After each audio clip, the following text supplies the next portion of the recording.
Hola a todos, Dorotea aquí of Raw Wanderlust, and I'm just checking out my hair. It's looking pretty good these days.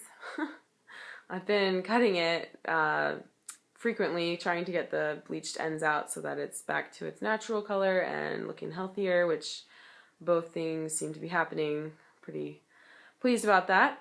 But that's not what this video is about. This video is actually, I want to tell you guys a story. What I think is a funny story. Maybe you won't think it's funny, but that's okay. A language story, of course, and it has to do with this guy. This is Coti. Well, I'll explain that in a bit. But he's the beloved pet rabbit of the family. As you can tell, he's got a hair situation going on as well. He's actually a prize-winning rabbit, prize-winning breed. They've put him in competitions, and he's come out #1. And he's got the personality to go with it, because they basically treat him like a dog. He walks around the house, he pees around the house, he comes when you call him. I'm gonna put him down now. Let him be free.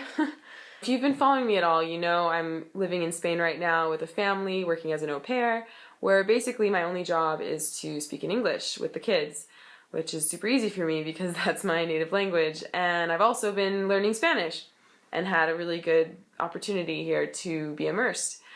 I've been here for almost 5 months, and I've always thought that this rabbit's name was Coti, spelled C-O-T-I, because every single time anyone in the family has ever greeted the rabbit, ever, they always say, "Es Coti!" with exclamation points.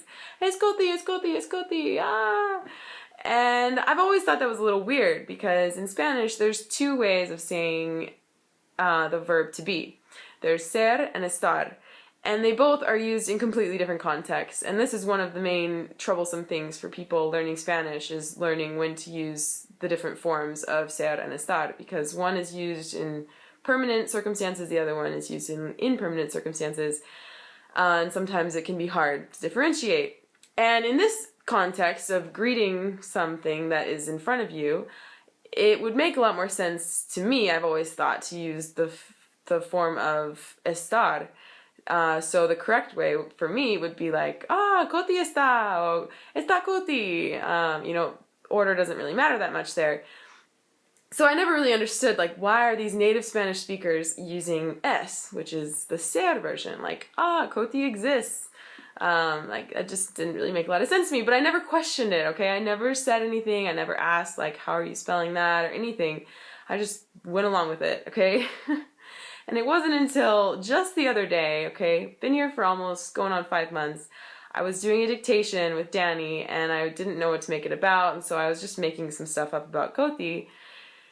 And I went to check his spelling and see what errors he made, and I went and I looked how he was spelling Coti, and he was spelling it Scotty, S-C-O-T-Y, and I asked him, I was like, wait, are we talking about the same thing? Like, we're talking about your pet rabbit. And he's like, yeah, Escoti.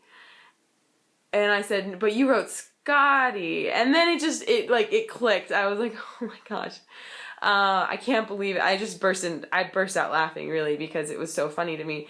For Spanish speakers learning English, it's difficult for them to start words with the letter S. They have the sound S, the sound, in Spanish, of course, Espanol, but it's basically never occurs when they just start a word with the sound S. Like, they always have a pronoun or something with a vowel before the S. So it's very difficult for them to speak words in English that just start with the letter S, like Scotty. So to compensate for that, they say Escoti. But they're really saying Scotty. They're just saying the name. They're not putting in a verb. They're not putting anything in there, okay? And it's been my mistake because I haven't asked them, like, how do you spell it? Or, like, what are you really saying here? Like, I never questioned it. Like I said, I just went along with it. The lesson, of course, to be had in all of this, in my eyes, is to ask questions, whether it's in the context of learning a language or just life in general.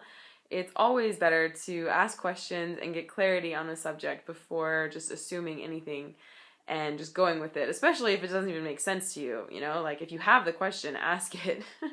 And if you don't understand it, then think of a question and ask it in order to gain clarity. Like, this just is like common sense, but we forget about it. We forget about it all the time. And I let 4.5 months go by without questioning it, when in my head the whole time I was really questioning it, but I didn't want to seem stupid, or I had these like totally irrational fears of looking stupid.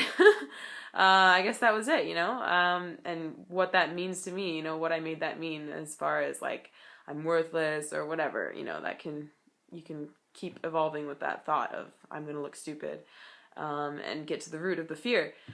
Anyways, this is my story, and I hope it was entertaining to you. If you like this video, you can show me some love. You can subscribe down below. You can feel free to follow my blog, rawwanderlust.com, where I write all about my adventures living on the road for the last 2 years. And if you have any questions, feel free to leave them down below. What else? My Instagram, rawwanderlust. Yeah, just follow along as I create this exciting life for myself, and I hope I can inspire you to do the same. Okay, till next time. Adios.